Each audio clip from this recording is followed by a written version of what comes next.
तो स्टूडेंट्स, आज का हमारा टॉपिक है डिमांड फंक्शन, मांग फलन। इसको हम डिमांड फंक्शन भी बोलते हैं, डिटर्मिनेंट्स ऑफ डिमांड भी बोलते हैं और फैक्टर्स अफेक्टिंग द डिमांड भी बोलते हैं। 3 क्वेश्चन का एक आंसर है, ठीक है। मांग के निर्धारित तत्व या मांग को प्रभावित करने वाले तत्व या फिर मांग फलन क्या होता है।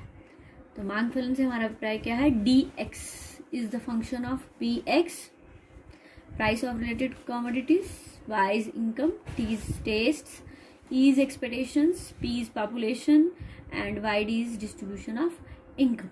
तो ये d जो है यानी किसी भी वस्तु की मांग इन सभी तत्वों से क्या होती है? प्रभावित होती है। इसको इसीलिए इसको क्या बोलते हैं? मांग फलन भी बोलते हैं, या मांग को प्रभावित करने वाले तत्व भी बोलते हैं, या मांग के निर्धारक तत्व भी बोलते हैं। तो पहला हमारा जो पॉइंट है वो क्या है? प्राइस है। प्राइस को क्या बोलते हैं? कीमत बोलते हैं।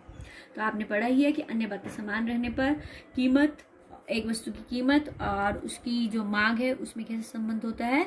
नेगेटिव संबंध होता है, इसमें ऋणात्मक संबंध होता है। सीटरस पैरिबिस और other things remaining constant. When price increases, demand decreases. When price decreases, demand increases. There is inverse relationship between the price and its demand, and in the other things remaining the same. The inverse relationship between the price and quantity demanded is called as law of demand. अन्य बातें समान रहने पर, मांग के बढ़ने पर, कीमत के बढ़ने पर मांग कम होती है और कीमत के कम होने पर मांग बढ़ती है।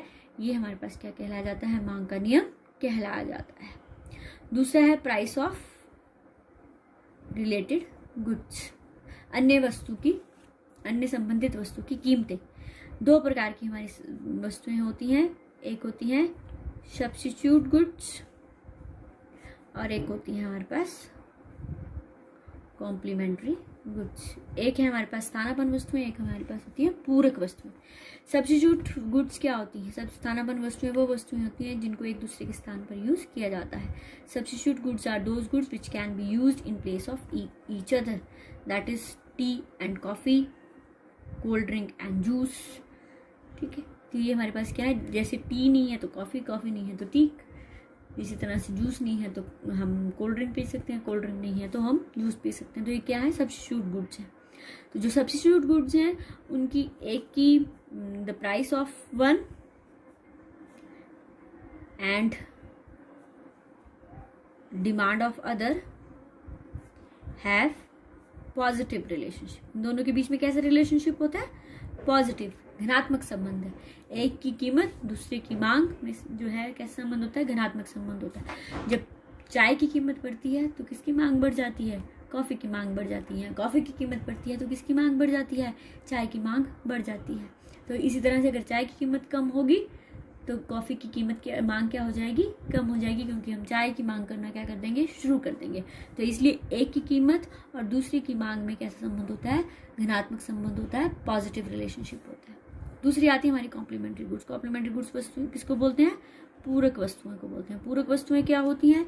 जो मिलकर एक डिमांड को पूरा करते हैं। Complementary goods are those goods which completes the demand for each other, like petrol and car, pen and ink. और इनमें एक की मांग और दूसरे की कीमत में क्या संबंध होता है? इनवर्स रिलेशनशिप होता है। अगर हमारे पास कार के प्राइसेस बढ़ रहे हैं तो इसका प्रभाव किस पे जाएगा? पेट्रोल की कीमतों पे भी जाएगा, पेट्रोल की मांग पर भी जाएगा, क्योंकि कार की जो डिमांड है वो कम होगी, इसी तरह से पेट्रोल की डिमांड भी क्या हो जाएगी? कम हो जाएगी। तो इनमें कैसा संबंध होता है? इनवर्स रिलेशनशिप होता है। Inverse relationship between the price of one and demand of other, like हमारी इसमें क्या है? that is your price of car and demand of petrol। तो सब्स्टिट्यूट गुड्स के केस में जो रिलेशनशिप है वो पॉजिटिव है, और कॉम्प्लीमेंट्री गुड्स के जो बीच में रिलेशनशिप कैसा है? इनवर्स है, ऋणात्मक। उसके बाद आता है हमारे पास income of the consumer. Income of the consumer क्या है? उपभोक्ता की आय। तो उपभोक्ता की आय और उसकी मांग में कैसा संबंध होता है? There is a positive relationship, ठीक है। There is positive relationship. How is positive relationship? When the income increases demand increases, when the income decreases demand decreases. But जो ये पॉजिटिव रिलेशनशिप है वो हमारे पास किन वस्तुओं के लिए होता है? नॉर्मल गुड्स के लिए होता है। दूसरी हमारी एक होती है इंफीरियर गुड्स।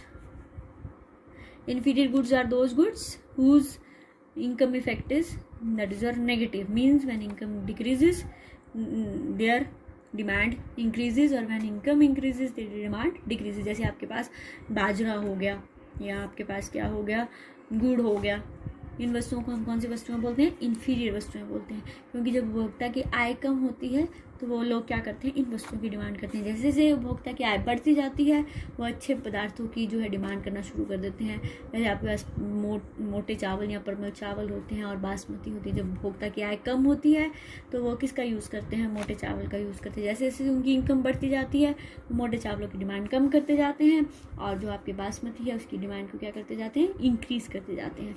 तो इन वस्तुओं को हम क्या बोलते हैं? इंफीरियर वस्तुएं बोलते हैं, इंफीरियर गुड्स बोलते हैं। फिर आता है हमारे पास टेस्ट एंड प्रेफरेंसेस, रुचि और प्राथमिकताएं। रुचि और प्राथमिकताएं भी किसी वस्तु की डिमांड को क्या करती हैं? जो है प्रभावित करती है। If the person have developed the taste and preference for that commodity then they will demand more of that quantities, even their price will be high. अगर किसी भी व्यक्ति ने, किसी उपभोक्ता ने किसी वस्तु के लिए विशेष रुचि प्राथमिकता रखी है तो वो क्या करेगा? अगर उसकी कीमत हाई भी होगी तब भी वो उसकी डिमांड क्या करेगा? हाई करेगा। लेकिन अगर किसी के लिए उसका टेस्ट प्रेफरेंस नहीं है तो वो कम कीमत पर भी क्या करेगा? उसकी मांग कम करेगा। तो अगर टेस्ट प्रेफरेंस है तो डिमांड ज़्यादा होगी, अगर टेस्ट प्रेफरेंस नहीं है तो डिमांड क्या होगी? कम होगी। तो इसलिए ये भी क्या करते हैं? हमारी डिमांड को प्रभावित करते हैं। उसके बाद आती हैं expectations. Expectations regarding price in near future. संभावनाएं, कीमत के बढ़ने या कम होने की संभावना भी हमारी डिमांड को क्या करती है? प्रभावित करती है। अगर कंज्यूमर ये एक्सपेक्ट करता है कि प्राइस जो है वो नियर फ्यूचर में बढ़ जाएगी तो वो अभी प्रेजेंट कीमत पर क्या करेगा? डिमांड ज़्यादा करेगा। और अगर वो एक्सपेक्ट करता है कि फ्यूचर में प्राइस क्या हो जाएगी? कम हो जाएगी, तो इस समय वो क्या करेगा? कम बाय करेगा। तो इसलिए जो एक्सपेक्टेशंस हैं उनमें क्या है? एक पॉजिटिव रिलेशनशिप है। अगर हमारी कीमत बढ़ेगी तो वो अभी मांग ज़्यादा करेगा, अगर कीमत कम होने वाली है तो वो मांग क्या करेगा? कम करेगा। तो एक्सपेक्टेशंस भी क्या करती हैं? हमारी डिमांड को प्रभावित करती हैं। फिर आता है हमारे पास size and composition of population. Market demand का ये पार्ट है। तो जो साइज एंड कंपोजिशन, एक देश की जो जनसंख्या का साइज और उसका आपके पास जो संघटक होते हैं उसमें, वो भी हमारी पॉपुलेशन को प्रभावित, जो हमारी डिमांड को क्या करते हैं? प्रभावित करते हैं। अगर हमारा पॉपुलेशन का साइज बड़ा है तो डिमांड भी क्या होगी? ज़्यादा होगी। अगर पॉपुलेशन का साइज कम है तो डिमांड भी क्या होगी? कम होगी। कंपोजिशन का मतलब है कि उसमें कितने नंबर ऑफ चिल्ड्रंस हैं, अडल्ट हैं, मेल हैं, फीमेल हैं। तो जिस कंपोजिशन की मात्रा ज़्यादा होगी उन चीज़ों की डिमांड भी ज़्यादा होगी जो वो संगठक क्या करता है? यूज़ करता है। अगर मान लो हमारी पॉपुलेशन में फीमेल ज़्यादा हैं तो उन वस्तुओं की डिमांड क्या होगी? ज़्यादा होगी, जिनको कौन यूज़ करता है? फीमेल यूज़ करते हैं। तो अगर मेल ज़्यादा हैं तो मेल वस्तुओं की डिमांड क्या होगी? ज़्यादा होगी। उसके बाद आता है डिस्ट्रीब्यूशन ऑफ इनकम, आय का वितरण। This is also most important constituent of any that is your aggregate demand. तो अगर हमारा डिस्ट्रीब्यूशन ऑफ इनकम क्या है? इक्वल है तो डिमांड क्या होगी? ज़्यादा होगी। अगर हमारा डिस्ट्रीब्यूशन ऑफ इनकम क्या है? अनइक्वल है तो हमारी डिमांड भी क्या होगी? कम होगी। तो ये हमारे पास क्या क्वेश्चन बनता है? What are the various factors which effects the demand और व्हाट इज डिमांड फंक्शन। तो ये कंस्टिट्यूएंट्स हैं जो हमारी डिमांड को क्या करते हैं? प्रभावित करते हैं। नेक्स्ट टॉपिक है हमारा वाइडेस्ट डिमांड का स्लोप्स डाउनवर्ड। ये बहुत इंपॉर्टेंट टॉपिक है कि मांग वक्र का जो ढलान है, जो हमारी शेप आती है वो नेगेटिव क्यों आती है? इसके निम्नलिखित कारण है, इसके निम्नलिखित कॉजेज हैं। सबसे पहला है law of diminishing marginal utility, घटती सीमांत उपयोगिता का नियम। सबसे पहले तो हमें पता चलना चाहिए मार्जिनल यूटिलिटी क्या होती है। मार्जिनल यूटिलिटी सीमांत उपयोगिता। मार्जिनल यूटिलिटी क्या होती है? Change in total utility due to additional unit of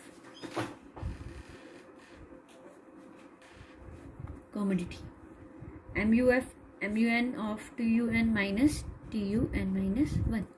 marginal utility से हमारा अभिप्राय है जब हम अपने एक वस्तु को कम या एक वस्तु को अधिक यूज़ करते हैं तो उसके कारण जो हमारी टोटल यूटिलिटी में चेंज आता है उसको हम क्या बोलते हैं? मार्जिनल यूटिलिटी बोलते हैं। और जो मार्जिनल यूटिलिटी है वो हमारे पास पॉजिटिव भी होती है, ज़ीरो भी होती है और नेगेटिव भी होती है। और जो law of diminishing marginal utility है वो ये कहता है कि जैसे जैसे हम किसी वस्तु की जो उपभोग है उसको बढ़ाते जाते हैं तो उससे मिलने वाली जो हमारी MU है वो क्या होती जाती है? कम हो जाती है। कभी कभार तो ज़ीरो भी हो जाती है और कभी कभार क्या हो जाती है? ये नेगेटिव भी हो जाती है। तो इसका मतलब जो हमारा डिमांड है उस पर कौन सा लॉ अप्लाई होता है? Law of diminishing marginal utility होता है। एक कंज्यूमर जो है वो जैसे जैसे उस वस्तु को यूज़ करते जाता है उससे मिलने वाली उसकी यूटिलिटी क्या होती जाती है?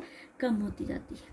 और वो उस यूटिलिटी को उसकी जो एक यूनिट की एक एडिशनल यूनिट को तभी लेगा जब उसको पहले यूनिट की अपेक्षा जो है कम कीमत देनी पड़ेगी। और एक कंज्यूमर जो है उस समय अपनी उस वस्तु का उपभोग जो है बंद कर देता है जहाँ पर MU जो है वो किसके बराबर हो जाती है? प्राइस के बराबर हो जाती है। क्योंकि अगर हम जो एक कंज्यूमर जो है अगर उसको कीमत ज़्यादा देनी पड़ रही है और उससे मिलने वाली यूटिलिटी क्या है? कम है, तो वो क्या कर देगा? अपने कंजप्शन को जो है वो क्या कर देगा? बंद कर देगा। तो जो हमारा ये पॉजिटिव पॉइंट है यही हमारे पास क्या कहलाया जाता है? डिमांड कर्व कहलाया जाता है। क्योंकि इसके बाद तो कंज्यूमर क्या करता है? डिमांड करना बंद कर देता है। तो एक कंज्यूमर जो है जब तक उसकी जो प्राइस है वो MU से कम है तब तक वो एडिशनल यूनिट क्या करता जाएगा? खरीदता जाएगा।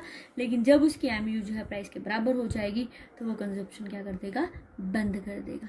तो सबसे इम्पॉर्टेंट रीज़न है कि मांग वक्र का आकार जो है वो ऋणात्मक इसलिए होता है क्योंकि इस पर कौन सा नियम लागू होता है? घटती सीमांत उपयोगिता का नियम लागू होता है। आप ही ले लो, आप जो है वो आपको भूख लगी, आप केले खाते हो, आपने 2 केले खाए, आपको यूटिलिटी जो है मिल रही है, आप तीसरा केले खा रहे हो, आपकी भूख जो है खत्म हो गई। चौथा केले खाने से आपकी मार्जिनल यूटिलिटी जो मिलने वाली है वो क्या हो जाती है? कम हो जाती है। अब आप एडिशनल 5वां यूनिट नहीं खरीदोगे क्योंकि यहाँ पर मान लो आपकी प्राइस ज़्यादा है, 6 रुपये पे कर रहे हो और जो यूटिलिटी मिल रही है वो आपको कितने के बराबर मिल रही है? 4 के बराबर मिल रही है। तो ये आपका पॉइंट क्या है? सैचुरेशन का पॉइंट है। यहाँ पर MU और प्राइस जहाँ पर बराबर हो जाते हैं वहाँ एक कंज्यूमर अपनी कंजप्शन को बंद कर देता है। तो इसलिए जो हमारा पॉजिटिव जो पॉइंट है यही हमारे पास क्या कहलाया जाता है? डिमांड कर्व कहलाया जाता है। दूसरा पॉइंट है हमारे पास इनकम इफेक्ट, आई प्रभाव। Income effect is the effect that change in personals real income caused by change in the price of a commodity which has on the quantity of that commodity। आय प्रभाव से हमारा अभिप्राय क्या है? जब वस्तु की कीमत में परिवर्तन होता है तो कीमत में परिवर्तन होने से एक व्यक्ति की आय में परिवर्तन होता है, आय में परिवर्तन होने से उसकी मांगी गई मात्रा में क्या होता है? परिवर्तन होता है। तो उस प्रभाव को हम क्या बोलते हैं? आय प्रभाव बोलते हैं। आय प्रभाव जो है वो हमारे पास किससे जुड़ी हुई है? रियल इनकम से जुड़ी हुई है। जब आपके पास जो है किसी वस्तु की जो रियल इनकम क्या है? Real income is that income which is measured in terms of goods and services that a consumer can buy with his given income. जो वास्तविक आय है वो आय है जो एक व्यक्ति की हम किस में माप सकते हैं? वस्तु और सेवाओं में माप सकते हैं। अगर मान लो हमारे पास 50 रुपये इनकम है और हम जो है इनकम जो और हम एप्पल्स खरीदने वाले हैं तो 1 किलो की एप्पल की जो कीमत है वो कितने रुपीज़ है? 50 रुपीज़ है। तो हम 1 किलो ही खरीद पाएंगे। मान लो एप्पल्स की कीमत कम होकर 40 रुपये हो जाती है तो अब हमारे पास क्या है? क्योंकि कीमत कम हुई तो हमारी रियल इनकम में 10 रुपये हमारी बढ़ोतरी हो गई है तो हम 10 रुपये से क्या है? और ज़्यादा एप्पल खरीद सकते हैं। तो इसका मतलब है जब किसी वस्तु की कीमत क्या होती है? जब प्राइस कम होती है तो रियल इनकम क्या हो जाती है? बढ़ जाती है, जिसके कारण डिमांड भी क्या हो जाती है? बढ़ जाती है। लेकिन जब प्राइस बढ़ती है तो रियल इनकम क्या होती है? कम होती है, जिसके कारण डिमांड भी क्या होती है? कम होती है। तो इसलिए इस प्रभाव को हम क्या बोलते हैं, इनकम इफेक्ट बोलते हैं। और इसी कारण हमारा जो DD कर्व है वो क्या होता है, ऊपर से नीचे की ओर आता है। थर्ड आता है हमारे पास सब्स्टिट्यूशन इफेक्ट, स्थानापन्न प्रभाव। स्थानापन्न प्रभाव क्या होता है, substitution effect is the effect that is change in relative price of substitute goods which has on the quantity demanded. जब स्थानापन्न वस्तु की कीमतों में परिवर्तन होता है तो उसके कारण, जब एक वस्तु की कीमत में परिवर्तन होने के कारण उसकी मांग में परिवर्तन होता है, दूसरी वस्तु की मांग में परिवर्तन होता है, तो उसको हम क्या बोलते हैं, सब्स्टिट्यूट इफेक्ट। स्थानापन्न प्रभाव से हमारा अभिप्राय है एक वस्तु की कीमत में परिवर्तन होने से दूसरी वस्तु की मांगी गई मात्रा में परिवर्तन होने को हम क्या बोलते हैं, सब्स्टिट्यूट इफेक्ट बोलते हैं। या फिर उस रिलेटिव प्राइसेस में चेंज आने के कारण जो उसकी डिमांड में चेंज आता है उसको हम क्या बोलते हैं, सब्स्टिट्यूशन इफेक्ट बोलते हैं। सब्स्टिट्यूट गुड्स आपको पता ही है, जो हम विच can be used in place of each other. अगर हमारी प्राइस की कीमत जो है वो कम हो जाती है तो कंज्यूमर क्या करेगा, चाय को ज़्यादा प्रेफर करेगा, जिसके कारण जो चाय की डिमांड है वो क्या होगी, बढ़ जाएगी, क्योंकि वो कॉफ़ी के मुकाबले में क्या होगी, है सस्ती होगी। हालांकि कॉफ़ी की कीमतें कैसे रही हैं, सेम रही है, लेकिन अगर मान लो टी की कीमत बढ़ जाती है तो कंज्यूमर क्या करेगा, रिलेटिवली लेस एक्सपेंसिव कॉफ़ी को क्या करेगा, सब्स्टिट्यूट करेगा, क्योंकि चाय अब क्या होगी है, महंगी होगी, इसलिए चाय की डिमांड क्या हो जाती है, कम हो जाती है। इसलिए कंज्यूमर जो है उस वस्तु की मात्रा को ज़्यादा लेता है जिसकी कीमतें क्या है, इन रिलेशन में कम होती है। कंज्यूमर जो है वो चीपर वस्तु का सब्स्टिट्यूट करता है। द डिमांड जो है वो जो है, जब जिस वस्तु की कीमत कम होती है उसकी बढ़ जाती है, और जिस वस्तु की कीमत क्या है, बढ़ती है, उसकी डिमांड क्या हो जाती है, कम हो जाती है। तो इस प्रभाव को हम क्या बोलते हैं, सब्स्टिट्यूशन इफेक्ट बोलते हैं। फिर आता है हमारे पास साइज ऑफ कंज्यूमर ग्रुप्स, उपभोक्ता वर्ग का क्या है, साइज। ये भी जो है, इसके कारण भी हमारी डिमांड का वक्र जो है वो क्या होता है, ऊपर से नीचे की ओर होता है। मान लो आजकल एप्पल की कीमत जो है वो 200 रुपीज़ kg है, तो अभी कंज्यूमर्स क्या होंगे, इसके कम होंगे, जिससे इसकी डिमांड क्या हो जाएगी, कम हो जाएगी। और जब इस एप्पल्स की जो प्राइसेस हैं वो क्या हो जाएंगे, कम हो गए 20 रुपये हो जाएंगे, तो इसके कारण क्या होगा, इसकी डिमांड क्या हो जाएगी, बढ़ जाएगी, क्योंकि वो कस्टमर्स जो पहले एप्पल नहीं खरीद रहे थे वो उन्होंने भी क्या करना शुरू कर दिया, अब इसकी डिमांड करना शुरू कर दिया। तो वही कि जब कीमत कम होती है तो डिमांड कम, जब कीमत कम होती है तो डिमांड ज़्यादा होती है, और जब कीमत बढ़ती है तो डिमांड क्या हो जाती है, कम हो जाती है। उसके बाद है डिफरेंट यूजेस। कुछ वस्तुएं ऐसी होती हैं जिनके एक से ज़्यादा उपयोग होते हैं, जैसे आपके पास देख लो दूध है। दूध जो है वो हम पीने के लिए भी यूज़ करते हैं, दही जमाने के लिए, मिठाई बनाने के लिए, पनीर बनाने के लिए, हर एक चीज़ के लिए जो है यूज़ करते हैं। लेकिन ये अगर इसकी मान लो कीमत ज़्यादा होगी तो इंडिविजुअल जो कंज्यूमर है वो सिर्फ किसके लिए यूज़ करेगा, मान लो उसके घर में बच्चे हैं तो उनके पीने के लिए यूज़ करेगा, बाकी किसी काम के लिए इसको यूज़ नहीं करेगा, जिस कारण उसकी डिमांड क्या हो जाएगी, कम हो जाएगी।